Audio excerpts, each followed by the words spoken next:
Assalamualaikum warahmatullahi wabarakatuh. Perkenalkan, saya Jaza Sama Daniarti Astiwi dari kelas M01 dengan NIM 2250801001111049. Melalui video ini, saya akan menjelaskan tentang apa itu DNA, RNA, bagaimana replikasi DNA, translasi, dan juga transkripsi. Yang pertama adalah DNA. DNA atau deoksiribosonukleik asid adalah asam nukleotida yang biasanya dalam bentuk heliks ganda yang mengandung instruksi genetik yang menentukan perkembangan biologis dari seluruh bentuk kehidupan sel. DNA berbentuk polimer panjang nukleotida yang mengkode barisan residu asam amino dalam protein dengan menggunakan kode genetik, sebuah kode nukleotida triplet.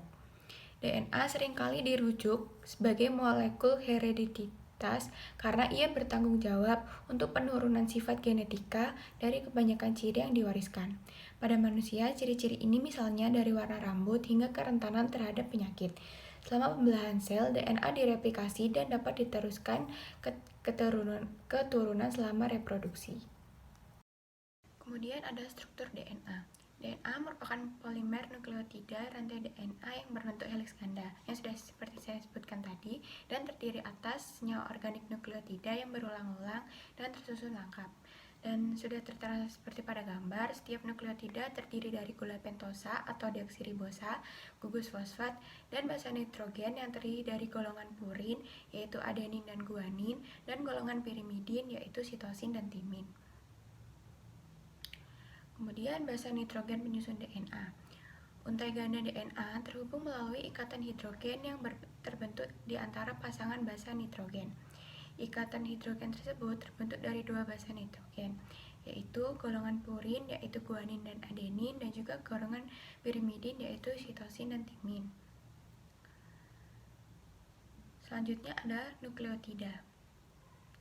Nukleotida adalah senyawa organik yang terdiri dari sebuah nukleosida dan sebuah gugus fosfat. Berperan sebagai monomer yang menyusun polimer berupa asam nukleat, yaitu asam deoksiribonukleat dan asam ribonukleat.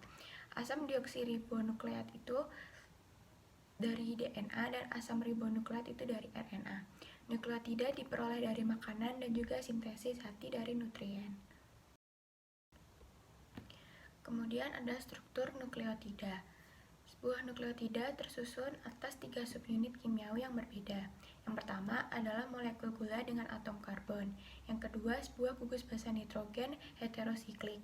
Dan yang ketiga adalah satu gugus fosfat. Dan susunan nukleotida dalam struktur asam nukleat. Pada gambar kiri bawah terdapat nukleotida monofosfat dan basa nitrogennya mewakili satu sisi pasangan basa. Dan pada kanan atas, 4 nukleotida membentuk dua pasangan basa, yaitu timin dengan adenin, dan dihubungkan dengan 2 ikatan hidrogen, serta guanin dengan sitosin yang dihubungkan dengan 3 ikatan hidrogen.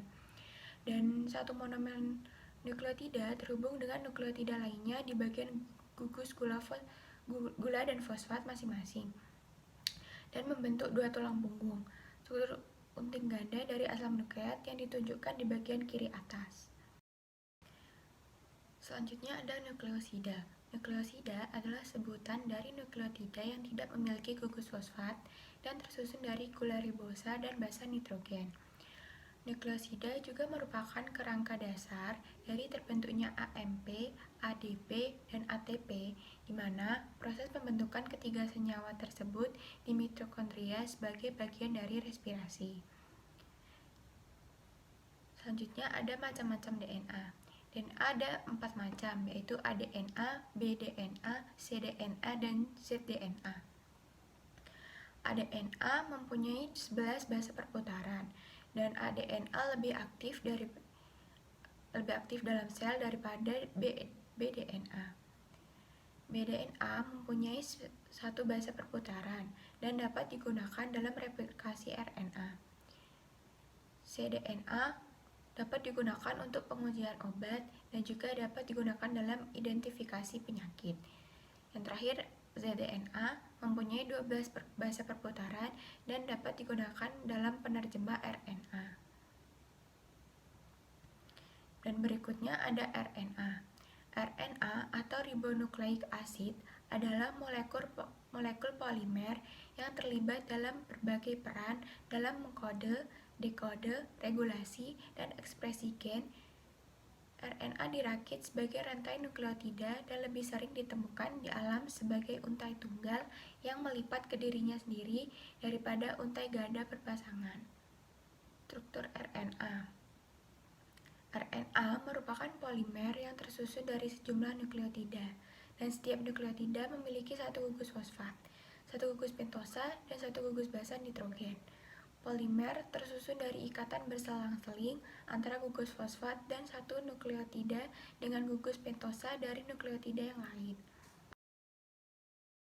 Kemudian, basa nitrogen penyusun RNA. Basa nitrogen dalam penyusun RNA dibedakan menjadi dua, yaitu basa purin yang tersusun dari adenin dan guanin, dan kedua ada basa pirimidin yang tersusun dari sitosin dan urasil. Selanjutnya ada macam-macam RNA. RNA ada 3 macam, yaitu mRNA, tRNA, dan rRNA. Yang pertama ada mRNA atau disebut juga dengan RNA duta atau messenger RNA. mRNA merupakan RNA terpanjang yang berbentuk pita tunggal dan berfungsi sebagai pola cetakan pembentuk polinukleotida atau protein. mRNA juga disebut dengan istilah kodon karena fungsinya sebagai pembawa kode-kode genetik dari DNA ke ribosom. Molekul mRNA mengandung urutan coding untuk protein. Molekul-molekul mRNA dapat bervariasi dalam ukuran dengan transkrip eukariotik termasuk terbesar asam ribonukleat yang dikenal. Hal ini paling jelas sebelum splicing intern karena banyak transkrip yang melebihi 100 kb panjangnya. Yang kedua ada tRNA atau transfer RNA. tRNA berperan sebagai penerjemah kodon yang dibawa oleh mRNA. Berfungsi sebagai pembawa asam-asam amino ke ribosom untuk disusun menjadi protein. Bagian tRNA yang dapat berhubungan dengan kodon dibawa oleh mRNA yang disebut antikodon. tRNA adalah tempat molekul 75 yang mengusung asam amino. tRNA diperkirakan memiliki struktur tersier umum, yaitu struktur yang berdasarkan analisis difraksi sinar X yang ditampilkan di bawah. Analisis urutan tRNA menunjukkan struktur sekunder daun semanggi yang dibentuk oleh daerah basis pairing antara bagian untai RNA dengan daun semanggi ini melipat ke dalam struktur 3 dimensi. Dan yang terakhir ada rRNA atau ribosom RNA. rRNA memiliki jumlah yang paling banyak. Strukturnya berupa pita tunggal yang tidak bercabang dan fleksibel. rRNA diduga mempunyai fungsi menyusun ribosom dan membantu dalam proses sintesis protein. Molekul RNA ribosom terdiri dari 65-70% dari massa ribosom yang bertanggung jawab untuk sintesis protein. Setelah menjelaskan tentang DNA dan RNA, sekarang saya akan menjelaskan tentang perbedaan DNA dan RNA. Dalam segi letak, DNA terdapat dalam nukleus, mitokondria, dan kloroplas, sedangkan RNA terdapat dalam sitoplasma, terutama dalam ribosom dan dalam nukleus. Dan dalam segi bentuk, DNA berantai panjang, ganda, dan terpilin, sedangkan RNA berantai pendek dan tunggal. Dalam segi fungsi, DNA berkaitan erat dengan penurunan sifat serta sintesis protein, sedangkan RNA berkaitan erat dengan sintesis protein. Dan dalam segi basa nitrogen, DNA terdiri dari purin yaitu adenin dan guanin, sedangkan pirimidin yaitu timin dan sitosin. Sedangkan RNA terdiri dari purin yaitu adenin dan guanin, sedangkan pirimidin yaitu urasil dan sitosin. DNA kadarnya tetap, tidak dipengaruhi oleh aktivitas sintesis protein, sedangkan RNA kadarnya tidak tetap. Selanjutnya, DNA terdiri dari deoksiribosa dan ribosa yang kehilangan satu atom oksigen pada atom C nomor 2, sedangkan RNA deribosa atau pentosa. Selanjutnya ada replikasi DNA. Replikasi DNA adalah kemampuan DNA untuk mengandangkan diri. Pada setiap sel, kecuali sel gamet, pembelahan diri harus disertai dengan replikasi DNA supaya semua sel turunan memiliki informasi genetik yang sama. Proses replikasi DNA yang pertama adalah ikatan hidrogen akan membuka sehingga kedua pita akan memisah. Dan setelah pita memisah, basa nitrogen pada masing-masing pita berfungsi sebagai cetakan yang mengatur pengikatan basa komplementer atau basa pelengkap pada pita baru yang dibentuk. Kemudian masing-masing pita lama membentuk pita baru sehingga menghasilkan dua pita double helix. Dan selanjutnya transkripsi. Transkripsi merupakan proses pembentukan RNA dari salah satu pita cetakan DNA atau DNA sense. Pada tahap ini akan menghasilkan 3 jenis RNA, yaitu mRNA, tRNA, dan rRNA. Tahap ini dapat berlangsung di dalam sitoplasma dengan diawali proses pembukaan rantai ganda yang dimiliki oleh DNA dengan bantuan enzim RNA polimerase. Proses-proses transkripsi seperti pada gambar berikut. Yang pertama ada inisiasi. Inisiasi yaitu RNA polimerase terikat pada untaian DNA yang disebut promoter yang ditemukan di dekat awal dari suatu gen. Setiap gen mempunyai promoternya sendiri. Setelah terikat, RNA polimerase memisahkan untaian ganda DNA, menyediakan template atau cetakan untaian tunggal yang siap untuk ditranskripsi. Yang kedua, elongasi.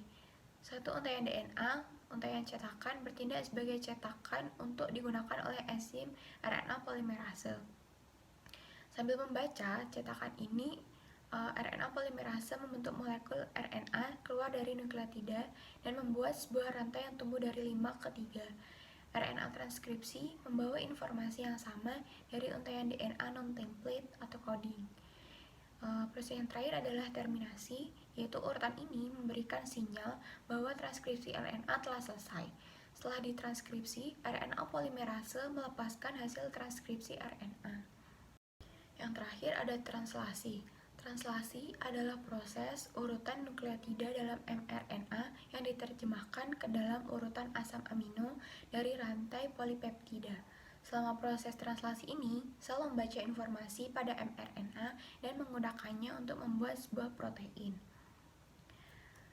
Pada tahap translasi, seperti pada gambar, yaitu tahap awal inisiasi. Pada tahap ini, ribosom merakit di sekitar mRNA untuk dibaca dan tRNA pertama yang membawa asam amino atau metionin yang cocok dengan stat codon atau AUG. Bagian ini diperlukan agar tahap translasi bisa dimulai. Yang kedua ada elongasi atau memperpanjang rantai. Pada tahap ini, rantai asam amino diperpanjang dan di sini mRNA dibaca oleh satu codon sekali. Dan asam amino yang sesuai dengan codon ditambahkan ke rantai protein. Dan selama elongasi, tRNA bergerak melewati situs A, P, dan E dari ribosom. Proses ini diulang terus-menerus dan saat codon baru dibaca dan asam amino baru ditambahkan ke rantai. Yang terakhir ada proses terminasi. Pada tahap ini, rantai polipeptida dilepaskan.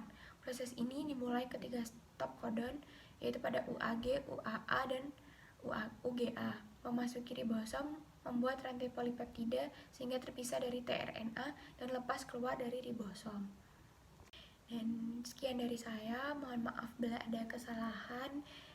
Assalamualaikum warahmatullahi wabarakatuh.